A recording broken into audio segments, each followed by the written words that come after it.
வணக்கம் நண்பர்களே, நான் உங்க கிச்சா பேசுறேன். தேங்காய் உடைப்பது எதற்காக?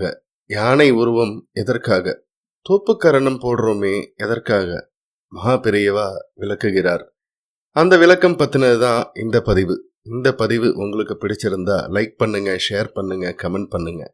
மறக்காம பெல் ஐகான் கிளிக் பண்ணுங்க, சப்ஸ்கிரைப் பண்ணுங்க. விநாயக மூர்த்தியில் உள்ள ஒவ்வொரு சின்ன சமாச்சாரத்தையும் கவனித்து பார்த்தால் அதில் நிறைய தத்துவங்கள் இருக்கின்றன. பிள்ளையாருக்கு தேங்காய் உடைப்பது எதற்காக? விக்னேஸ்வரர் தம் அப்பாவான ஈஸ்வரனை பார்த்து, உன் சிரசையே எனக்கு பலி கொடு என்று கேட்டுவிட்டாராம். எல்லாவற்றையும் காட்டிலும் உயர்ந்தது எதுவோ அதை தியாகம் பண்ணினால்தான் மகா கணபதிக்கு பிரியம் ஏற்படுகிறது. அவ்வளவு பெரிய தியாகம் பண்ணுவதற்கு தயார் என்ற அறிகுறியாகத்தான் ஈஸ்வரனைப் போலவே 3 கண்கள் உடைய தேங்காயை சிருஷ்டித்து அந்த காயை அவருக்கு நாம் அர்ப்பணம் பண்ணும்படியாக ஈஸ்வரன் அனுகிரகித்திருக்கிறார். சிதறு தேங்காய் என்று உடைக்கிற வழக்கம் தமிழ் தேசத்துக்கு மட்டும் உரியது. இப்படி சிதறிய துண்டங்கள் யாருக்கு உரிமை என்றால் குழந்தைகளுக்குத்தான். இந்த உண்மை ஒரு குழந்தை மூலமாகத்தான் எனக்கே தெரிந்தது அப்படின்றாரு மகா பெரியவா. அப்போது 1941ஆம் ஆண்டு நான் நாகைப்பட்டினத்தில் சாதுர்மாசிய விரதம் அனுஷ்டித்து வந்தேன். அங்கே கோயிலில் பிள்ளையாருக்கு நிறைய சிதறு தேங்காய் போடுவது வழக்கம். காயை உடைக்கவே இடம் கொடுக்காத அளவுக்கு குழந்தைகள் ஒரே நெரிசலாக சேர்ந்துவிடும். திபு திபு வென்று அவை ஓடி வருவதில் என்மேல் விழுந்துவிடப் போகின்றனவே என்று என் கூட வந்தவர்களுக்கு பயம். அவர்கள் குழந்தைகளிடம் இப்படி கூட்டம் போடாதீர்கள், விலகி போங்கள் என்று கண்டித்தார்கள். அப்போது ஒரு பையன் டான் என்று, பிள்ளையாருக்கு தேங்காய் போட்டுவிட்டு அப்புறம் எங்களை இங்கே வராதீர்கள் என்று சொல்ல உங்களுக்கு என்ன பாத்தியதை உண்டு? சிதறு தேங்காய் போட்டால் அது எங்கள் பாத்தியைத்தான், அதை எடுத்துக்கொள்ள நாங்கள் வரத்தான் செய்வோம் என்றான். அவன் பேசிய ஜோர், அதிலிருந்த உறுதியை பார்த்தபோது தான் எனக்கே வாஸ்தவம்தான், குழந்தை சுவாமியின் பிரசாதத்தில் குழந்தைகளுக்குத்தான் முழு பாத்தியதை என்று தெரிந்தது அப்படின்றாரு மகா பெரியவா. அகங்கார மண்டையோட்டை உடைத்தால் உள்ளே அமிர்த ரசமாக இளநீர் இருப்பதை இந்த சிதறு தேங்காய் உணர்த்துகிறது. கணபதியை காட்டிலும் சரீரத்தில் பருவமான சுவாமி வேறு யாருமே இல்லை. சிரசு யானையின் தலை, பெரிய வயிறு, பெரிய உடம்பு. அவருக்கு ஸ்தூலகாயர் என்றே ஒரு பெயர்.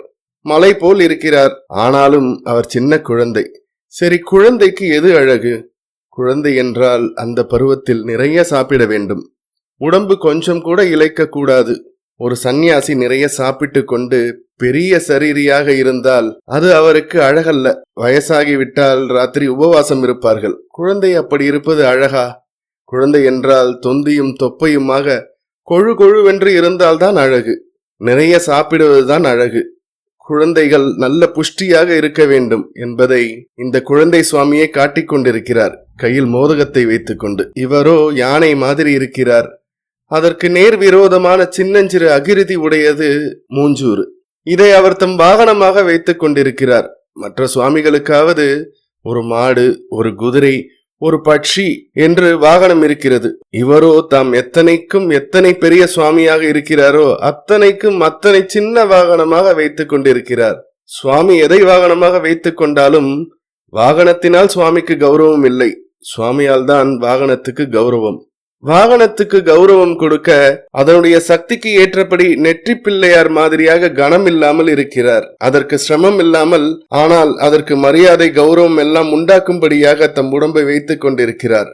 ஸ்தூல காயரான போதிலும் பக்தர்கள் இருதயத்தில் கணக்காமல் லேசாக இருப்பேன் என்று காட்டுகிறார். ஒவ்வொரு பிராணிக்கும் ஒவ்வொரு அங்கத்தில் அதிக கௌரவம் இருக்கும். சௌரிமான், அதாவது கௌரிமான் என்று ஒன்று உண்டு. அதற்கு கௌரவம் வாலில். மயில் என்றால் அதற்கு தோகை விசேஷம். தோகையை மயில் ஜாக்கிரதையாக ரட்சிக்கும். யானை எதை ரட்சிக்கும்? தன் தந்தத்தை தீட்டி வெள்ளை வெளேர் என்று வைத்திருக்கும். இந்த பிள்ளையார் என்கிற யானை என்ன பண்ணுகிறது என்றால் அந்த கொம்பில் ஒன்றையே ஒடித்து அதனால் மகாபாரதத்தை எழுதிற்று. தன் அழகு, கௌரவம், கர்வம் எல்லாவற்றிற்கும் காரணமாக இருக்கிற ஒன்றை காட்டிலும் தர்மத்தை சொல்கிற ஒன்றுதான் பெரியது என்பதை இவ்விதம் இந்த யானை காட்டியது. நியாயத்துக்காகவும் தர்மத்துக்காகவும் விந்தைக்காகவும் எதையும் தியாகம் பண்ண வேண்டும் என்பதைத்தானே தந்தத்தை தியாகம் பண்ணி காட்டியிருக்கிறார். சுவாமிக்கு கருவி என்று தனியாக ஒன்றும் தேவையில்லை. எதையும் அவர் நினைத்தால் கருவியாக உபயோகித்து விடுவார். உதாரணம், ஒரு சமயம் தந்தத்தாலேயே அசுரனை கொன்றார். அப்போது அது ஆயுதம். பாரதம் எழுத இப்போது அதுவே பேனா. நமக்கு பார்க்க பார்க்க அழுக்காத வஸ்துக்கள் சந்திரன், சமுத்திரம், யானை, இவை 3. இவற்றையெல்லாம் எத்தனை தடவை எத்தனை நேரம் பார்த்து கொண்டிருந்தாலும் அலுப்பு சலிப்பில்லாத ஆனந்தம் பொங்கும். அதனால்தான் குழந்தை சுவாமி தன்னை பார்க்கிற ஜனங்களுக்கு எல்லாம் பார்க்க பார்க்க ஆனந்தம் எப்போதும் பொங்கிக் கொண்டிருக்கும்படியாக யானை உருவத்தோடு இருக்கிறார். அது ஆனந்த தத்துவம், ஆறாத ஆசையின் தத்துவம். அவர் பிறந்ததே ஆனந்தத்தில்.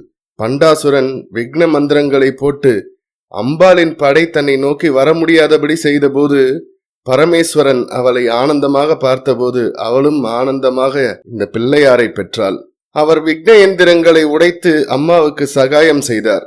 அவர் பார்வதி பரமேஸ்வரர்களுக்கு பிள்ளை. இந்த உலகத்துக்கே மூலத்திலிருந்து ஆவிர்பவித்ததனால் அவரை நாம் பிள்ளையார் பிள்ளையார் என்றே விசேஷித்து அழைக்கிறோம். எந்த சுவாமியை உபாசிப்பதானாலும் முதலில் விநாயகருடைய அனுகிரகத்தை பெற்றுக்கொண்டால்தான் அந்த காரியம் விக்னம் இல்லாமல் நடைபெறும். அவரையே முழு முதற் கடவுளாக பிரதான மூர்த்தியாக வைத்து உபாசிக்கிற மதத்துக்கு கானபத்தியம் என்று பெயர். பிள்ளையாருக்கு எதிரே நின்று தோப்புக்கரணம் போடுகிறோமே, அதை நமக்கு எல்லாம் சொல்லிக் கொடுத்தவர் மகாவிஷ்ணுதான். அப்படி ஒரு கதை இருக்கிறது. ஒரு சமயம் மகாவிஷ்ணுவினுடைய சக்கரத்தை அவரது மருமகனான பிள்ளையார் விளையாட்டாக பிடுங்கிக் கொண்டு தம் வாயில் போட்டு கொண்டு விட்டாராம். பிள்ளையாரிடமிருந்து திரும்ப பிடுங்குவது முடியாது. அவர் மிகவும் பலமுடையவர். அதட்டி மிரட்டி வாங்கவும் முடியாது. ஆனால் அவரை சிரிக்க வைத்து சந்தோஷத்தில் அவர் வாயிலிருந்து சக்கரம் கீழே விழுந்தால் எடுத்துக்கொண்டு விடலாம் என்று மகாவிஷ்ணுவுக்கு தோன்றியதாம். உடனே 4 கைகளாலும் காதை பிடித்து கொண்டு ஆடினாராம். விநாயகர் விழுந்து விழுந்து சிரிக்க சக்கரம் கீழே விழுந்தது. மகாவிஷ்ணு எடுத்துக்கொண்டு விட்டார். தோற்பிக்கரணம் என்பதே தோப்புக்கரணம் என்று மாறியது. தோற்பி என்றால் கைகளினால் என்று அர்த்தம். கர்ணம் என்றால் காது. தோற்பிக்கரணம் என்றால் கைகளால் காதை பிடித்துக் கொள்வது என்று அர்த்தம். விக்னேஸ்வரருடைய அனுகிரகம் இருந்தால்தான் லோகத்தில் எந்த காரியமும் தடையின்றி நடக்கும். தடைகளை நீக்கி பூரண அனுகிரகம் செய்கிற அழகான குழந்தை தெய்வம் பிள்ளையார். அவரை பிரார்த்தித்து பூஜை செய்து நாம் விக்கினங்கள் இன்றி நல்வாழ்வு வாழ்வோமாக என்று மகா பெரியவா அனுகிரகிக்கிறார். ஹர ஹர சங்கர ஜெய ஜெய சங்கர. இந்த பதிவு உங்களுக்கு பிடிச்சிருந்தா லைக் பண்ணுங்க, ஷேர் பண்ணுங்க, கமெண்ட் பண்ணுங்க. மறக்காம பெல் ஐகான் கிளிக் பண்ணுங்க, சப்ஸ்கிரைப் பண்ணுங்க. நன்றி அன்பர்களே.